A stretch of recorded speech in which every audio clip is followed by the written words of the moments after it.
लक्ष द्या सर्वांनी. आता आपण आहे तो 7th चॅप्टर आपला बघणार आहे. त्याच्यामध्ये बघा फर्स्ट क्वेश्चन काय आहे, fill in the blanks with the proper words from the bracket. Okay, तर बघा काय आहे पहिला question. If a body transverse a distance in the direct proportion to the time the speed of the body is dash dash. बघा काय सांगितलं आहे, तर if body transverse a distance in direct proportion to the time the speed of the body is dash dash. काय असेल त्याचं उत्तर. तर बघा सगळ्यात पहिल्यांदा काय करायचं आहे, जर यूट्यूबचा व्हिडिओ आवडला असेल तर त्याला सबस्क्राईब करा, लाईक करा आणि मग आपण काय करूया, आपलं जे टीचिंग आहे ते चालू करूया. पहिला जो आहे तो चालू करूया. तर बघा आता इथं तुम्हाला देताना काय दिलेलं आहे, ऑप्शन वगैरे दिलेले आहेत. आता कुठले कुठले ऑप्शन आहेत, स्टेशनरी आहे, झिरो आहे, चेंजिंग आहे, constant, displacement, velocity, speed, acceleration, stationary but not zero आणि इन्क्रीजेस. तर त्यातले 4 ऑप्शन सिलेक्ट करून आपल्याला वाक्य आहेत ते पूर्ण करायचे आहेत. तर बघा आता डबलमध्ये आपण बघूया पहिला क्वेश्चन काय आहे बघा. तर बघा fill in the blanks with the proper words from the bracket. म्हणजे काय करायचं आहे, आपल्याला ब्रॅकेटमधला एखादा वर्ड शोधून आपल्याला रिकाम्या जागा भरायच्या आहेत. आता पहिला प्रश्न काय आहे बघा, if the body transverse a distance. बघा if the body transverses a distance in direct proportion to the time the speed of the body is dash dash. तर त्याचं काय उत्तर येणार आहे बघा. काय येणार आहे उत्तर, सगळ्यांनी गेस करा. तर त्याचं उत्तर आहे कॉन्स्टंट. काय येतं उत्तर त्याचं, कॉन्स्टंट उत्तर येतं बघा. म्हणजे त्याचा अर्थ काय, तर एखादी बॉडी आहे ती स्पीडच्या रिलेटेड ट्रान्सवर्स दिशेने जात असेल तर आपण काय म्हणतो त्याला, त्याचं उत्तर येतं कॉन्स्टंट. त्याचं स्पीड असतं ते कसं असतं, समान असतं किंवा एक स्थिर असतं. थोडक्यात कॉन्स्टंट म्हणजे काय, तर स्थिर असतं. तर बघा if a body is moving, second आहे if a body is moving with a constant velocity its acceleration is zero. बघा काय असतं ॲक्सलरेशन, जर एखाद्या कॉन्स्टंट व्हेलोसिटीमध्ये एखादी बॉडी मूव्ह होते तर तिचं ॲक्सलरेशन कसं असतं, झिरो असतं. का बरं झिरो असतं, तर त्याच्यामध्ये कोणत्याही प्रकारचं स्पीड चेंज झालं नाही. जर स्पीड चेंज झालं तर ॲक्सलरेशन, बघा स्पीड वाढलं तर ॲक्सलरेशन वाढतं, स्पीड कमी झालं तर ॲक्सलरेशन कमी होतं. पण जर कॉन्स्टंट ह्याच्यामध्ये एखादी बॉडी जर मूव्ह होत असेल, म्हणजे इथून तुम्ही जेऊरला गेला 60 किलोमीटर पर सेकंड, तर तिथं ॲक्सलरेशन तुमचं 0 असणार आहे. तर अशा प्रकारे त्याचं ते उत्तर येतं.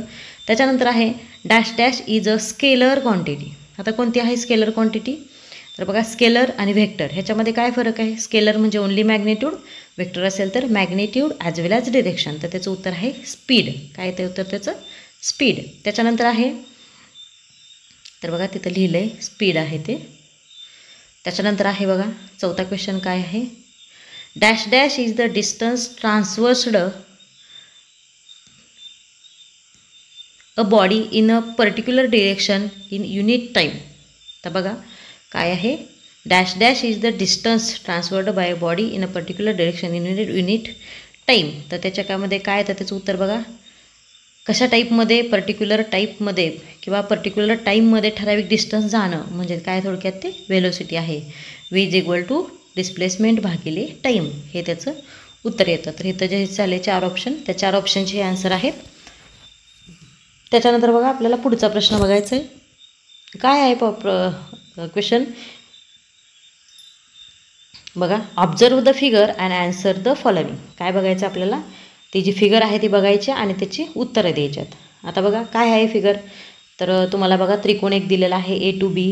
Sachin and Sameer started on a motorcycle from place A. Sachin आणि समीरनी पॉईंट A पासून मोटरसायकलवरती जायला चालू केलेलं आहे आणि अशा प्रकारे इथं उत्तर आहे. टूक अ टर्न ॲट B. बीला काय केलं नाही, त्यांनी टर्न घेतला. Did the task at C transverse by the route CD and then went to E. बघा कसं गेलं ते, A to B गेला, B to C गेला, C to D गेला, D to A गेला. तुम्हाला काय विचारलं, can this velocity is called average velocity. त्याला ॲव्हरेज व्हेलोसिटी म्हणायचं का. तर बघा A to B कसे गेले ते 3 किलोमीटर, B to C कसं गेला आहे 4 किलोमीटर, C to D कसं गेला आहे 5, D to E 3 kilometre. Total distance किती आहे 15 झालं. ॲक्च्युअल डिस्टन्स कवर किती झालं 15. आणि displacement from A to E किती झालं 3 अधिक 3 अधिक 3 म्हणजे किती झालं 9, म्हणजे टोटल 9 किलोमीटर. म्हणजे हे त्याला काय म्हणायचं आहे, 15 kilometre per hour is called the average velocity. 15 kilometre per hour ती काय आहे, ॲव्हरेज व्हेलोसिटी आहे. तर हे तुमच्या लक्षात आलं पाहिजे. ओके, तर बघा त्याच्यानंतरचा जो प्रश्न आहे, from the group B to C, B and C choose the proper word for each of the word in group A. B आणि सी मधले ग्रुप्स हे एच्या संदर्भातले कुठले बरोबर आहेत, म्हणजे 3 त्याचे पेअर्स लावायचे आहेत. ग्रुप ए, ग्रुप बी आणि ग्रुप सी असे 3 वेगळे ग्रुप आहेत. तर बघा वर्क असेल, वर्क हे कशामध्ये मोजलं जातं हे शोधायचं आपल्याला, बी मधला ऑप्शन, आणि तसाच ऑप्शन हा सी मधला पण बघायचा आहे. तसंच फोर्स शोधायचं आहे, तसंच डिस्प्लेसमेंट शोधायचं आहे.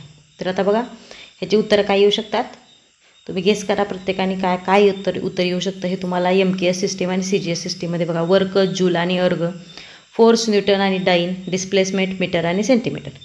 बी वाला आहे ते MKS सिस्टीम, सी वाला आहे ते CGS सिस्टीम. अशा 2 सिस्टीमचं हे डिटेल्स आहे ते दिलेलं आहे. ओके, तर ए, बी आणि सी अशा प्रकारे कॉलम तुम्हाला मग काय केलं जातं, कधी कधी रिकाम्या जागा भरा म्हणून दिलं जातं. कधी कधी हे मॅच द पेअर पण लागतात, किंवा आहे असं ABC दिलं जातं. समजा इथं न्यूटन आहे तर न्यूटनच्या तिथे ठिकाणी डॉट डॉट, किंवा इथं सेंटीमीटर आहे त्याच्या ठिकाणी डॉट डॉट, डिस्प्लेसमेंट आहे तिथे डॉट डॉट, आणि त्या रिकाम्या जागा तुम्हाला भराव्या लागतात. तर तसे पण क्वेश्चन्स आजकाल परीक्षेमध्ये येत आहेत आणि आलेत, तुम्हाला माहिती पण आहेत, अशा प्रकारचे प्रश्न येतात. त्याच्यानंतर बघा आता पुढचा जो प्रश्न आहे तो पण आपण बघणार आहे. हे कळालं का बघा सगळ्यांना? समजलं नसेल तर तुम्ही मला परत विचारू शकता. आता हा प्रश्न बघा पुढचा काय आहे, a bird sitting on a wire flies circles around the come back to its perch, explain total distance is travelled during the flight and it is eventual displacement. बघा डबल वाचते, a bird sitting on the wire flies circles around the come back in the its perch, explain the total distance is travelled during the flight किंवा during its flight and its eventual displacement. तर displacement आहे का, म्हणजे पक्षी उडून समजा एखाद्या तारेवर पक्षी बसला आहे, तो फिरतो इकडं तिकडं आणि तो माघार येतो. बघा, if bird takes a circular turn and come back, the distance travelled by birds is equal to the circular path that is taken since birds come back to the its original position, that's mean displacement will be 0. म्हणजे तोने काय केलं, तारेवर बसला आहे, तो सगळीकडनं फिरून येऊन परत त्याच तारेवर बसला आहे, म्हणजे डिस्प्लेसमेंट काय झालं त्याचं 0 झालं, कारण जागा पोझिशन बदललीच नाही. Explain the following concepts in your own word with everyday example. म्हणजे रोजच्या आयुष्यातलं एक्झाम्पल देऊन तुमच्या भाषेमध्ये हे करा. Work, force, work, displacement, velocity, acceleration आणि डिस्टन्स. तर बघा फोर्स म्हणजे काय, तर तुम्ही सांगू शकताय कॅपॅसिटी टू डू वर्क म्हणजे फोर्स. ओके, तर बघा F is equal to force into displacement आहे. त्याच्यानंतर बघा एखाद्या ठिकाणी वर्क कसं केलं जातं त्याच्या संदर्भात तुम्ही एक्झाम्पल देऊ शकता. त्याच्यानंतर एखाद्या ठिकाणी तुम्ही जर कॉन्स्टंट स्पीडमध्ये गेला तर त्याला व्हेलोसिटी म्हणायचं, चेंज होत असेल तर त्याला ॲक्सेलरेशन म्हणायचं. त्याच्यानंतर डिस्प्लेसमेंट म्हणजे एका ठिकाणाहून दुसऱ्या ठिकाणी गेला आहे, म्हणजे पोझिशन चेंज झाली एका ठिकाणाहून दुसऱ्या ठिकाणी, तर त्याला डिस्प्लेसमेंट म्हणायचं. डिस्टन्स म्हणजे काय, डिस्टन्स आणि डिस्प्लेसमेंटमध्ये काय फरक आहे, एका अंतरावरून दुसऱ्या अंतरावर जाणं हे डिस्प्लेसमेंट, आणि फिरून फिरून एकाच ठिकाणी आला असेल तर ते जे फिरलं आहे त्याला म्हणायचं डिस्टन्स. अशा प्रकारचं जे आहे ते सगळ्या प्रकारची उत्तरं तुम्ही देऊ शकता. त्याच्यानंतर आहे बघा, a ball is rolling from A to D. बघा, a ball is rolling from A to D on a flat and smooth surface. Its speed is 2 centimeter per second. On reaching B, बघा, on reaching B, it was pushed continuously up to C. On reaching D, from C, its speed has become 4 centimeter per second. It took 2 seconds for it to go from B to C. What is the acceleration of the ball goes from B to C? काय सांगितलं त्यांनी, A to B ला गेला 2 metre per सेकंडला, B to C गेला 4 metre per सेकंडला, आणि ते 2 second लागले, तर त्याचं ॲक्सेलरेशन किती आहे असा प्रश्न विचारलेला आहे. त्याचं उत्तर काय आहे बघा, तिथं एका A ह्या पॉईंटला बॉल आहे, तर सांगितलं स्पीड आहे ते 2 मीटर पर सेकंद आहे. त्याच्यानंतर बघा लास्टचं, देअरफोर इन्क्रीजेस द स्पीड, 2 म्हणजे 4ने वाढलं ते स्पीड, 2 सेकंदामध्ये 4 गेला, म्हणजे एका सेकंदामध्ये किती गेला, 1 सेंटीमीटर गेला, म्हणून त्याचं ॲक्सेलरेशन किती येतं, 1 सेंटीमीटर पर सेकंड स्क्वेअर. बघा काय सांगितलं, 2 सेकंदामध्ये 2 सेंटीमीटर गेला, म्हणजे एका सेकंदामध्ये 1 सेंटीमीटर गेला, म्हणून त्याचं उत्तर काय येतं, ॲक्सेलरेशन 1 सेंटीमीटर पर सेकंड स्क्वेअर. साधं सोपा, एवढी मोठी थेरी लिहायची गरज नाही काय सुद्धा, फक्त एवढं लिहा तुम्ही की increases the speed B to Cचं 4 झालं, म्हणजे त्याच्यामधला गॅप 2 आला, तर ह्या सगळ्या गोष्टी लिहा. पुढे आहे सॉल्व द फॉलोइंग प्रॉब्लेम.